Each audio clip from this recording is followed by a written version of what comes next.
day 25. Perhaps coming into this challenge, discipline really wasn't your strong suit, but as you've just been developing discipline every day, reading a chapter, that discipline is permeating through the rest of your life, and you're realizing that you can do hard things. In Matthew chapter 25, Jesus is on the Mount of Olives, seated, teaching his smaller group of disciples, and he shares with them two parables in this chapter. The first one is the parable of the 10 virgins, and in this parable we see this important biblical theme of wisdom versus foolishness, and God would have us be wise.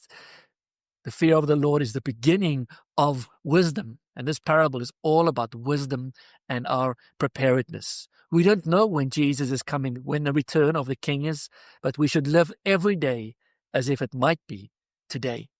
The second parable is about the talents that Jesus gives, and I wish someone had told my school teachers back in the day, Jesus here is not explicitly talking about abilities and skills. It might be transferable to that, the principle, but he's here talking about money, talent, 6,000 denarii, about 20 years worth of wages, large sums of money that he entrusts to this people.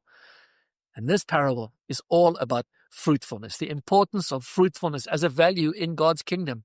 Fruitfulness in this context that flows out of faithfulness, that flows out of endeavor, us laboring to see that which God has entrusted to us multiply and grow for his name and for his glory. And then the section ends off with the reality of eternal judgment.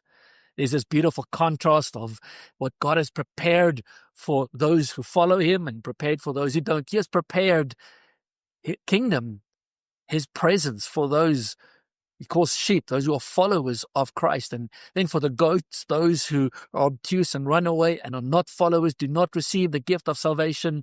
The Bible says here that he has prepared an eternal fire for the devil and his angels. No human was ever meant to go to hell, but there is a reality of hell. And both of these have been prepared since the start of time. And God and I think all of us together, so would want to be there where Jesus is. And then this passage ends off with Jesus saying, sort of in that context of judgment, what we have done to the last and least of these, and specifically he says, his brethren. So he's got the disciples seated there, and he's not saying all of mankind, we must take everyone a cup of water, but he's specifically saying fellow believers, followers of Christ. I think you realize that in these short videos that I do every day, there's no ways we can dig into the depths of every one of these texts. That's one of the reasons why it's so important that you're in a good church, perhaps even attending a Bible school, where we can dig into the depth and the wealth of every one of these chapters.